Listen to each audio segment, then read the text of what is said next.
Today on Reviewing Dinosaurs, we are going to be talking about none other than the pretty jaw Compsognathus.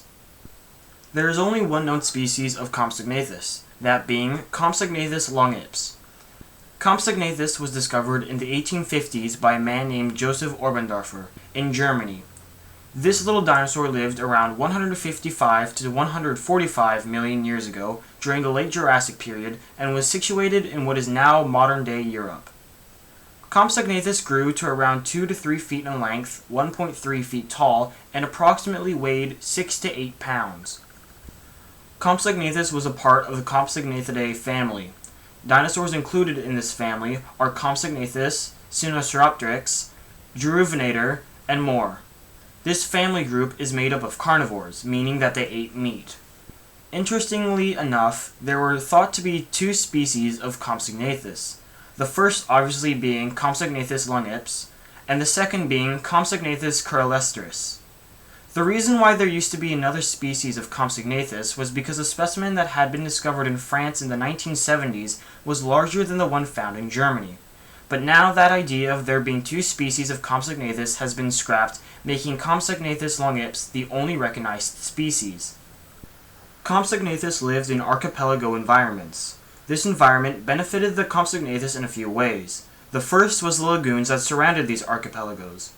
These lagoons would have attracted animals like small lizards and insects, which is what Compsognathus hunted and ate.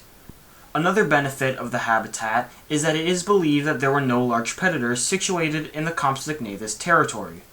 The reasons why we think that there were no large carnivores where Compsognathus lived is because none have been discovered in that particular area.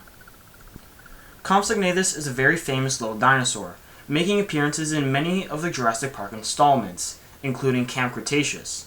However, in the Jurassic Park novels created by Michael Crichton, he used the dinosaur Pro-Compsognathus, which is different from Compsognathus, appearing in the Triassic period around 210 million years ago.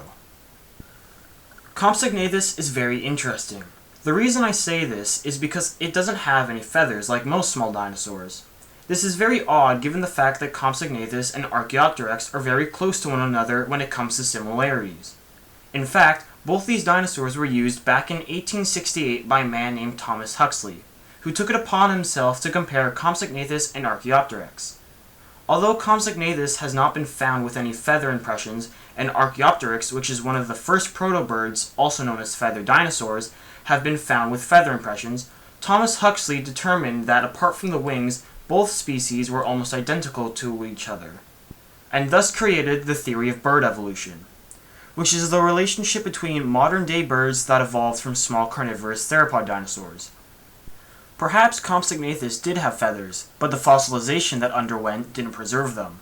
Or Compsognathus is really just a dinosaur covered with reptilian skin. But until we find more fossils, this will remain a mystery.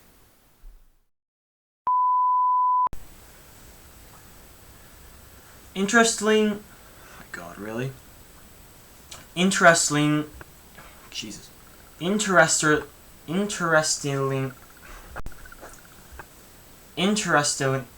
oh my god.